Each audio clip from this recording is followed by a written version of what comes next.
साथियों, कैसे हो? शुभ प्रभात। मैं व्याख्याता शंकर सिंह ले आरपीएच मंडावा और वर्तमान में चोरू डिफेंस एकेडमी की डिजिटल क्लासों में आपका स्वागत है। आज मैं हिंदी व्याकरण में आपके लिए नया टॉपिक लेकर के उपस्थित हुआ हूँ। टॉपिक का नाम है कारक,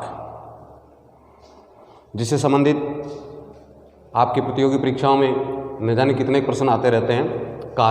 कारक शब्द का शाब्दिक अर्थ होता है करने वाला। कारक शब्द का शाब्दिक यानी अर्थ क्या है इसका? करने वाला। अब परिभाषा डेफिनेशन इसकी दें तो जब किसी संज्ञा या सर्वनाम पद का संबंध वाक्य में प्रयुक्त अन्य पदों विशेषकर क्रिया के साथ जाना जाता है, उसे क्या कहते हैं? कारक कहते हैं। थोड़ा सा फिर से बोल रहा हूं मैं। जब किसी संज्ञा या सर्वनाम पद का संबंध, जब किसी संज्ञा या सर्वनाम पद का संबंध वाक्य में प्रयुक्त अन्य पदों विशेषकर किसके साथ? क्रिया के साथ जाना जाता है, उसे कारक कहते हैं।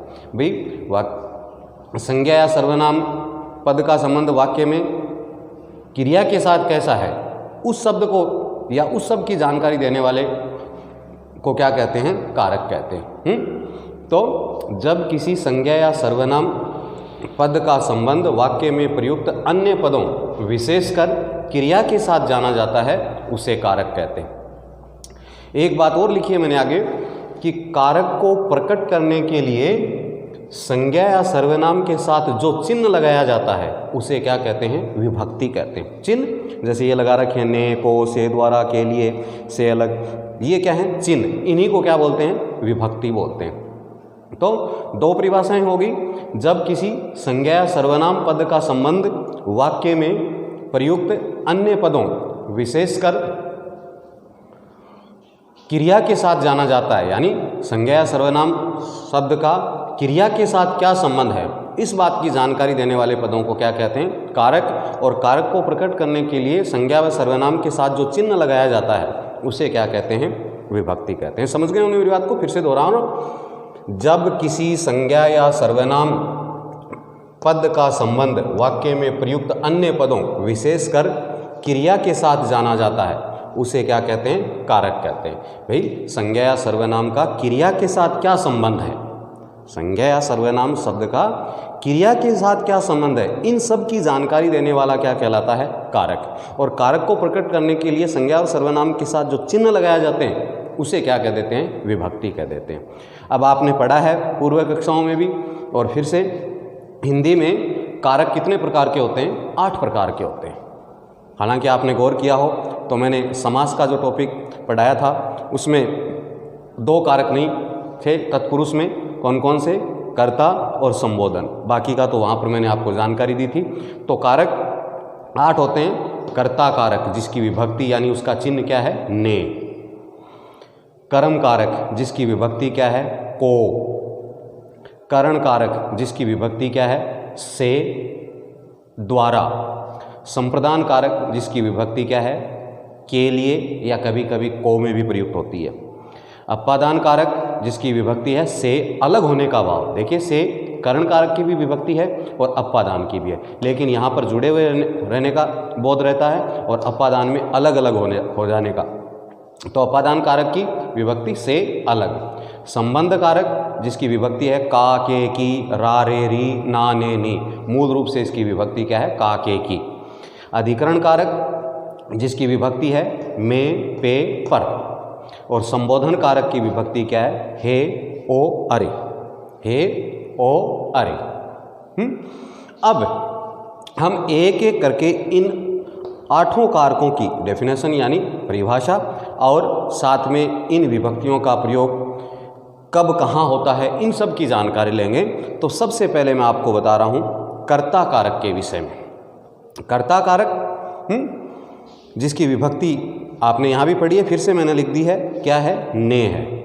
अब ने विभक्ति देखिए, गौर से देखोगे इसको, संज्ञा या सर्वनाम के जिस रूप से क्रिया के करने का बोध होता है, उसे क्या कहते हैं? कर्ता कारक। भाई कर्ता नाम ही है, करने वाला है वही क्या है, करता है। और यही परिभाषा है, संज्ञा या सर्वनाम के जिस रूप से क्रिया के करने का बोध होता है उसे क्या कहते हैं, कर्ता कारक कहते हैं। विशेष नोट, ये विशेष पर आप ध्यान दोगे, विशेष कर्ता कारक की विभक्ति क्या है, ने है, लेकिन ने विभक्ति का प्रयोग कर्ता कारक के साथ केवल भूतकालिक क्रिया में, केवल भूतकालिक क्रिया होने पर ही होता है। ने विभक्ति का प्रयोग तब ही होगा, कब, जब क्रिया कौन सी होगी, भूतकालिक, यानी काम भूतकाल में पूर्ण हो गया हो तो ही ने विभक्ति का प्रयोग होता है। वर्तमान काल और भविष्य काल तथा क्रिया के अकर्मक होने पर इस विभक्ति का प्रयोग नहीं होता है। अब क्रिया के सकर्मक और अकर्मक रूप का तो आपको ध्यान न हो, लेकिन काल की तो जानकारी है, भाई क्रिया भूतकाल में हो रही है तो ही ने विभक्ति का प्रयोग होगा, अन्यथा ने विभक्ति का प्रयोग नहीं होगा। अगर वर्तमान काल है, वर्तमानकालिक क्रिया है या भविष्यकालिक क्रिया है तो ने विभक्ति का प्रयोग नहीं होता है। जैसे उदाहरण के तौर पर मैंने यहाँ पर लिखा है, अभिषेक पुस्तक पढ़ता है, पढ़ता है, क्रिया कौन सी है, वर्तमानकालिक है, इसलिए इसमें किसका प्रयोग नहीं हुआ है, ने विभक्ति का प्रयोग नहीं हुआ है। ये है भूतकालिक क्रिया। दूसरा उदाहरण देखोगे आप, तुषार ने पत्र लिखा, यहाँ पर ने विभक्ति का प्रयोग हो रहा है।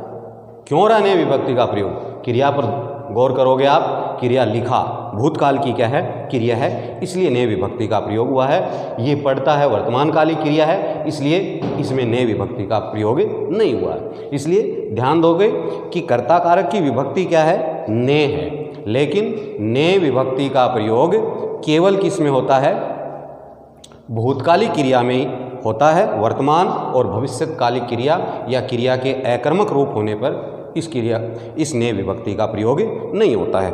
मैं एक बार फिर से आपको समझा देता हूँ ये बातें। कारक का शाब्दिक अर्थ क्या है, करने वाला। जब किसी संज्ञा या सर्वनाम पद का संबंध वाक्य में प्रयुक्त अन्य पदों विशेषकर क्रिया के साथ जाना जाता है उसे क्या कहते हैं, कारक कहते हैं। भाई जब किसी संज्ञा या सर्वनाम पद का संबंध क्रिया के साथ कैसा है या क्रिया के साथ क्या है, इसी परिभाषा को लिखा है कि संज्ञा या सर्वनाम पद का संबंध वाक्य में प्रयुक्त अन्य पदों विशेषकर क्रिया के साथ जाना जाता है कि संज्ञा और सर्वनाम पद का क्रिया के साथ क्या संबंध है। इस बात की जानकारी देने वाले को हम क्या कहते हैं, कारक कहते हैं। और कारक को प्रकट करने के लिए संज्ञा और सर्वनाम के साथ जो चिन्ह लगाया जाता है उसे क्या कहते हैं, विभक्ति। विभक्ति ने को से द्वारा जो आप प्रत्येक कारक के आगे की विभक्ति पढ़ोगे, चिन्ह पढ़ोगे, वो विभक्ति चिन्ह है। जैसे हिंदी में कारक कितने होते हैं, 8 होते हैं। कर्ता कारक, ने विभक्ति, कर्म कारक, को विभक्ति, कर्ण कारक की विभक्ति क्या है, से द्वारा, संप्रदान कारक की विभक्ति क्या है, के लिए या को विभक्ति भी प्रयुक्त होती है। अपादान कारक की विभक्ति से अलग होना, से कर्ण की भी है, अपादान की भी, लेकिन इसमें जुड़े हुए होने का बोध होता है और इसमें अलग अलग हो जाने का। संबंध कारक की विभक्ति क्या है, का, के, की। अधिकरण कारक की विभक्ति में, पे, पर। और संबोधन कारक की विभक्ति हे, ओ, अरे। मैंने आपको आगे कर्ता कारक बताया है, फिर से दोहरा रहा हूँ, कर्ता कारक की विभक्ति क्या है, ने है, लेकिन परिभाषा इसकी क्या है, संज्ञा या सर्वनाम के जिस रूप से क्रिया के करने का बोध होता है, क्रिया के करने का बोध होता है उसे क्या कहते हैं, कर्ता कारक। इस विशेष नोट पर ध्यान दोगे कि ने विभक्ति का प्रयोग कर्ता कारक के साथ केवल भूतकालिक क्रिया में ही होता है। ये बात आपको ध्यान देना, अगर क्रिया भूतकालिक है तो ही ने विभक्ति का प्रयोग होगा। अगर वर्तमान काल और भविष्यत काल है तो क्रिया ने विभक्ति का प्रयोग नहीं होगा। इसलिए इस पॉइंट पर विशेष ध्यान दोगे कि ने विभक्ति का प्रयोग कर्ता कारक के साथ केवल भूतकालिक क्रिया होने पर ही होता है। वर्तमान व भविष्यत काल तथा क्रिया के अकर्मक होने पर इस विभक्ति का प्रयोग नहीं होता है। जैसे मैंने उदाहरण दिखा, अभिषेक पुस्तक पढ़ता है।